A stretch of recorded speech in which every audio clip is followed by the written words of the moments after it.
Olá, sejam bem-vindos ao canal Estudos da Doutrina Espírita. Vamos dar continuidade aos nossos estudos deste curso online gratuito feito para você que quer conhecer a doutrina espírita e quer estabelecer essa convicção, clareando o entendimento dos valores, dos ensinamentos do Evangelho de Jesus em nossas vidas. Aqui no nosso canal, no YouTube, você acessa Estudos da Doutrina Espírita, faz sua inscrição, ativa o sininho e recebe todas as informações cada vez que nós carregarmos um vídeo. E também no blog pessoal do Facebook, Comando Moisés Santos. Você pode acessar todos os vídeos desde o princípio e conhecer toda a obra do Livro dos Espíritos desde o início.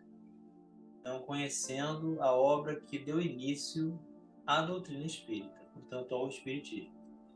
Nós já estamos na quarta parte desta obra, quase terminando, e estamos no capítulo 2. Hoje vamos dar continuidade às penas e gozos futuros, tratando exclusivamente desta intuição. Acompanhe comigo. É a pergunta 960. Allan Kardec fez a pergunta: de onde se origina a crença com que deparamos entre todos os povos na existência de penas e recompensas por vindouras?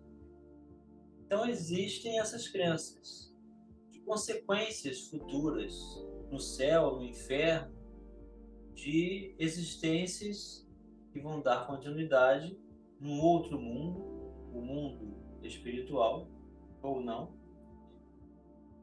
E isso tem uma origem. Qual é a origem disso tudo? Os espíritos respondem: é sempre a mesma coisa. Pressentimento da realidade, trazido ao homem pelo espírito nele encarnado. Porque sabei bem, não é debalde que uma voz interior vos fala. O vosso erro consiste em não lhes prestardes bastante atenção. Melhores vos tornarias se nisso pensasses muito e muitas vezes. Então, nós temos a lembrança de que viemos do mundo espiritual e sabemos intuitivamente que vamos voltar para lá. Então, o homem cria diversas condições, estabelece estruturas de condenação, de penas, de favores e vive em função dessas trocas em função de dogmas, de rituais, de crendices e de ideias materialistas, inclusive. A ideia de ter o paraíso no mundo espiritual, de ter tantas quantas forem oportunas esposas, ou riquezas, ou poder, em função de determinados recursos e obediências a certos líderes. Então, os Espíritos vêm nos trazer que essa concepção é comum em função dessa realidade natural de todos.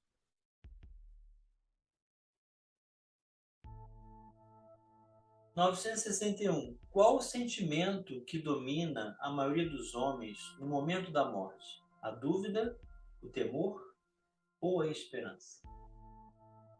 A dúvida nos céticos empedernidos, ou seja, aquelas pessoas descrentes e irredutíveis, que não voltam atrás dos seus pensamentos. O temor nos culpados, consciência pesada. E a esperança nos homens de bem. Então, vamos cultivar o bem para nascer a esperança dentro de cada um de nós e fazermos essa passagem de forma adequada, saudável. Pergunta 962.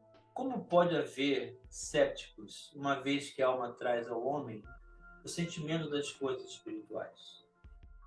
Então, como pode haver pessoas negacionistas, que gratuitamente são adversárias de conceitos de valores morais, já que o homem traz esse sentimento em si mesmo? Eles são em número muito menor do que se julga. Muitos se fazem de espíritos fortes durante a vida, somente por orgulho. no momento da morte, deixam de ser tão fanfarrões.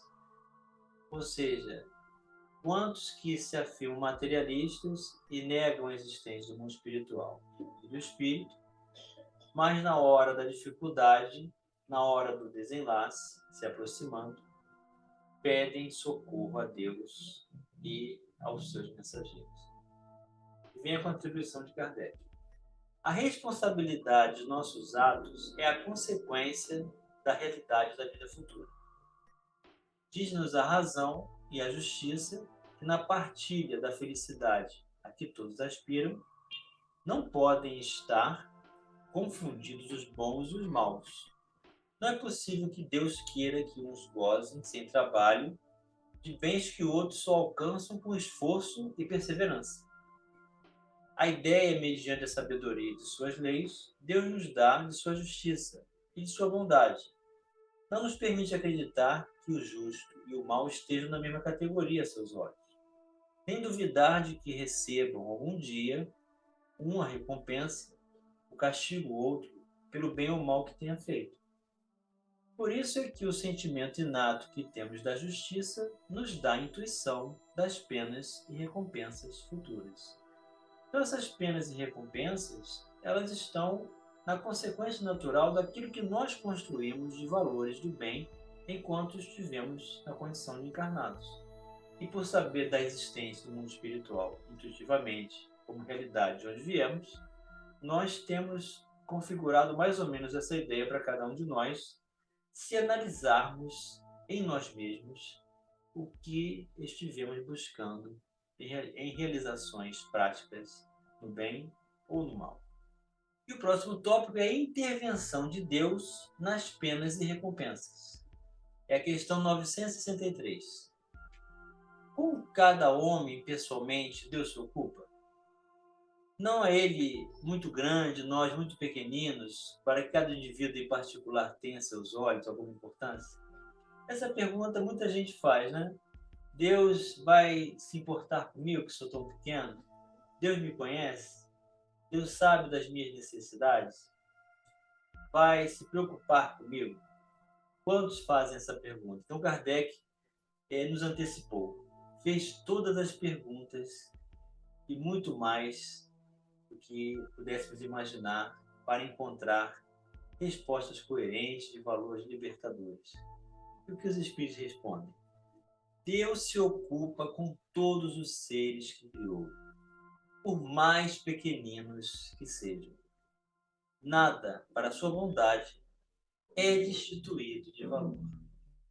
Então, todos nós temos uma equivalência na consideração divina.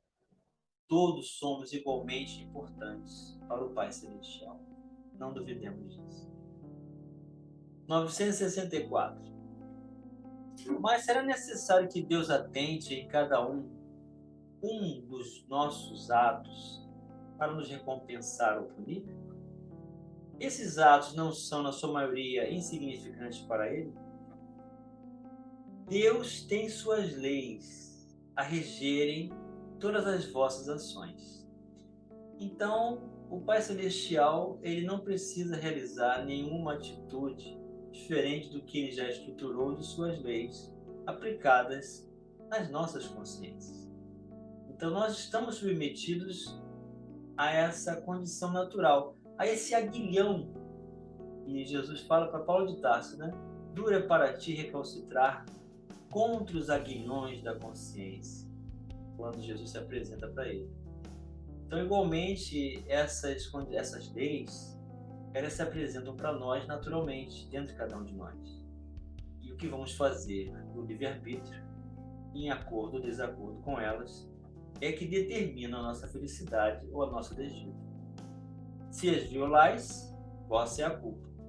Indubitavelmente, quando o homem comete um excesso qualquer, Deus não profere contra ele um julgamento, dizendo, por exemplo, foste guloso, vou punir-te. Ele traçou um limite. As enfermidades, e muitas vezes a morte, são a consequência dos excessos. Eis a punição. É o resultado da infração da lei. Assim tudo. Então, não é um tribunal não é um local específico, não é uma ação que vai ser realizada condenatória ou libertadora para nós. Nós mesmos já vivenciamos o contato com a lei de Deus nas nossas escolhas e ultrapassamos os limites que Deus estabeleceu quando realizamos atitudes em excesso.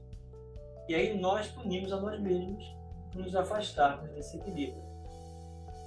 E vem a contribuição de Kardec. Todas as nossas ações estão submetidas às leis de Deus. Nenhuma há, por mais insignificante que nos pareça, que não possa ser uma violação daquelas leis. Se sofremos as consequências dessa violação, só nos devemos queixar de nós mesmos. E desse modo nos fazemos os causadores da nossa felicidade ou da nossa infelicidade futuras. Em verdade, se torna evidente por meio do apólogo seguinte: o pai deu a seu filho educação e instrução, isto é, os meios de se guiar. Cede-lhe um campo para que o cultive e lhe diz: aqui estão a regra que deve seguir e todos os instrumentos necessários a tornares fértil este campo e assegurares a tua existência. Dei-te a instrução para compreenderes esta regra. Se a seguires, teu campo produzirá muito e te proporcionará o repouso na velhice. Se a desprezares, nada produzirá e morrerás de fome. Dito isso, deixa-o proceder livremente. Então, da mesma forma, Deus nos dá as condições, os instrumentos, a educação, os seus mensageiros para nos ensinar como recursos libertadores através de exemplos vivos.